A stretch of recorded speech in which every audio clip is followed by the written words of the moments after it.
This is and this is section 3 of the origin of language and life, and it will deal with how is it possible a life was that somebody can whisper in our ears.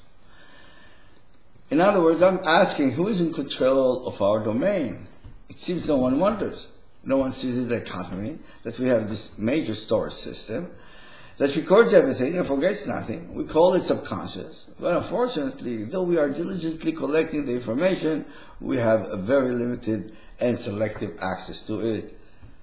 And often as not, it misleads us. We are fully aware of it, but we learn to accept it as normal. We learn to accept that the thought can come from the subconscious for no reason. Actually, the subconscious runs our entire bodily functions. Who is really in control of our domain? Now, why would, the question is evolution create this major storage and retrieval system of everything, recording everything that happened to us, everything we read, and everything we thought? And why would it record everything we thought? And now, we don't have unimpeded access to it, but because if we did, it would make us geniuses. Why would evolution screw up like that and create this major computer system with room to fill it up with information? The whole Library of Congress is nothing for that brain. And it then blocks us from accessing it. This just makes no sense that evolution would do it. But if it's a god or aliens, it makes too much sense, unfortunately. It all falls into place, and it's explained why the Bible keeps saying God can see the heart of man. Our subconscious records everything and our thoughts, and therefore God's computer can connect to our computer, figure out the heart of man at any time for each individual or en masse. His computer can read this rather easily, and since they know we BS with words, it's the heart that men that count. And that's what God keeps saying. Now, the reason we don't understand language is because it's remained to us a mystery. You know, like we defined it as a communication tool and it screwed up everything for us. You see, all organisms communicate. Everyone communicates as a response to stimuli. Every cell in the body communicate as a response to stimuli. So what? Are we unique because what? We are better communicators? No, we are unique because of our ability to create pictures in our mind, to imagine, to create in our mind. We are able, we were programmed, we were given this unique ability to actually take a picture and frame it, which makes it movable, and then we move it and integrate it in other picture, creating other pictures.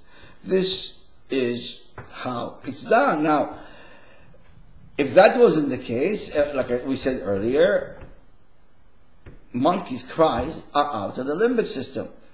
Our speech is right here. If evolution created language, it should develop from the limbic system. It didn't. Now, when Piagets lose ability to speak, it kind of proves this, because what happened is they still can yell gibberish and swear words from the limbic part of the brain, but they lost the front part of the brain, so they can make no sense of the words. They cannot create pictures in the mind nor understand them. It's like somebody installed a language program overriding the monkey communication program. And the writing was the writing of God. Before God could write, he needed to invent letters. 22 foundation letters. He ordained them, he hewed them, he combined them, he weighed them, he interchanged them.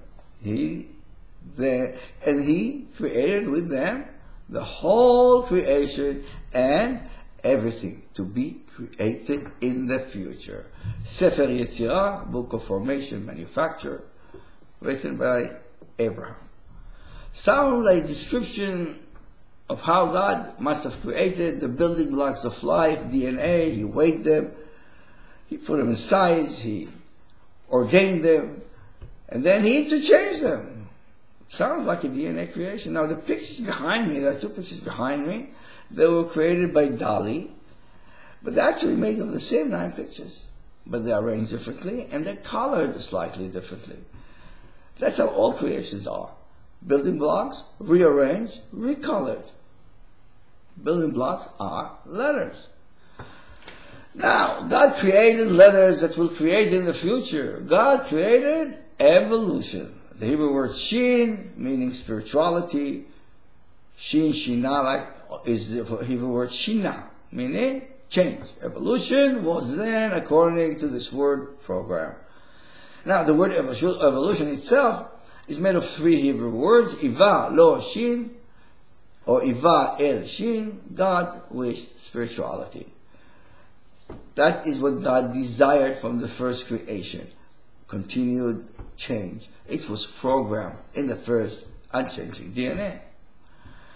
The word light we keep using is from the Hebrew word lahat. Lahat means a raging fire, which is actually how the Hebrews who dined, the 74 who witnessed God at the bottom of the mountain and dined, saw. They saw a raging flame of a fire like a furnace. That's how God looked to them.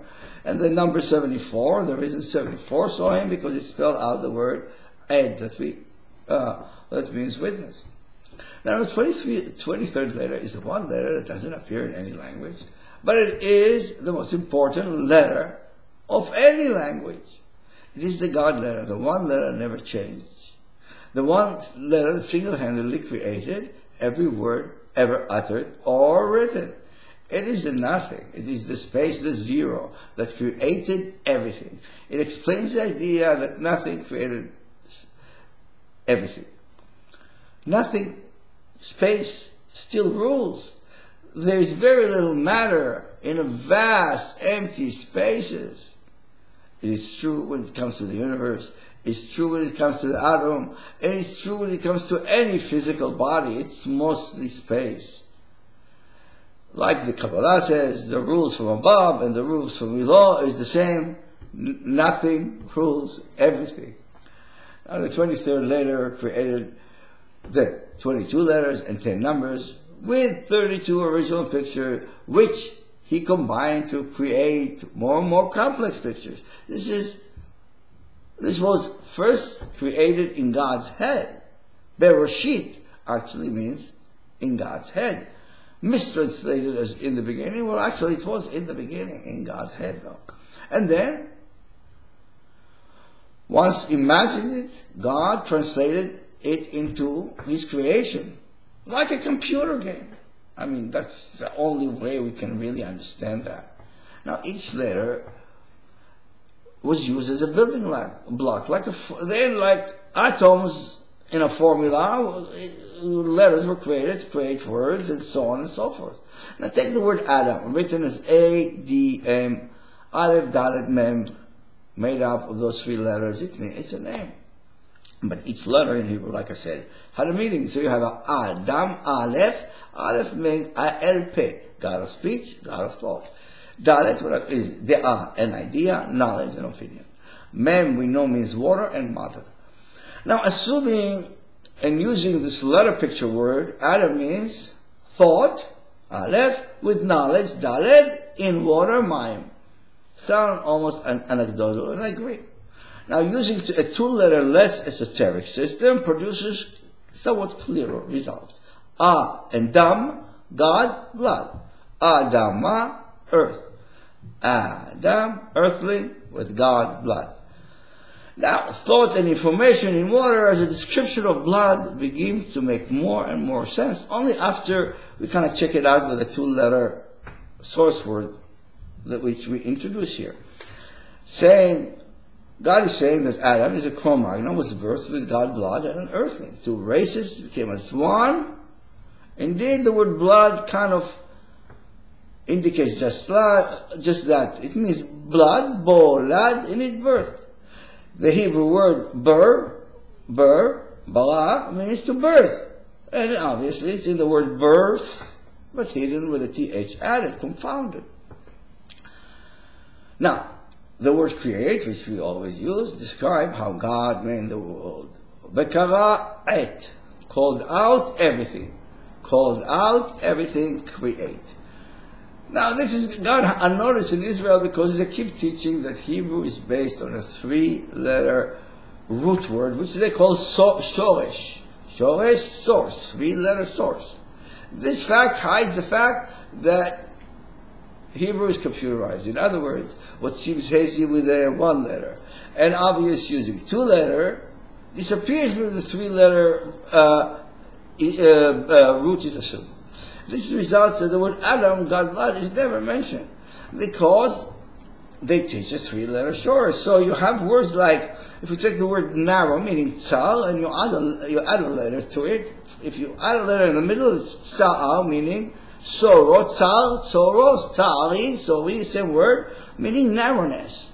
And then you have atzal, katzal, natzal, meaning stopped, cut down, and held back. So they all have a picture of tzal, of narrow. But once you use each one of those as showish, you can't see that it was computerized. Now what I'm suggesting is not only about Western religion, it's about all religion. It's universal. It's about all languages. I just didn't go into it here. But the Hindu scripture are called Mahabharata, which means in Hebrew, what did you create, Lord? Mahabharata. Abraham, the father of all. Abraham is like a Brahma, take the A, move it back and forth, and they're both married to a woman called one, in the Bible, Sarah, but in the Mahabharata, Brahma is married to Sarah, Sawati. Sawati in Hebrew means Zohati, this is my sister. Abraham was Sarah's half-brother. Karma means karma, happened from God. Hare Krishna was of virgin birth, and his mother put him in a reed basket in a river, and he was brought up by shepherds. And his name, Or Krishna, the light of the beginning. Krishna in the beginning, Bagan, began in garden, Bagan in garden. First thing that happened, first Poreshit. First and Poreshit doesn't sound the same, but it's the same consonant. It means Poreshit, here in the head of things, in the Rosh. This is a small sampling of the hundreds of such words I have, and the last section is the conclusion, the summation of all 4 sections.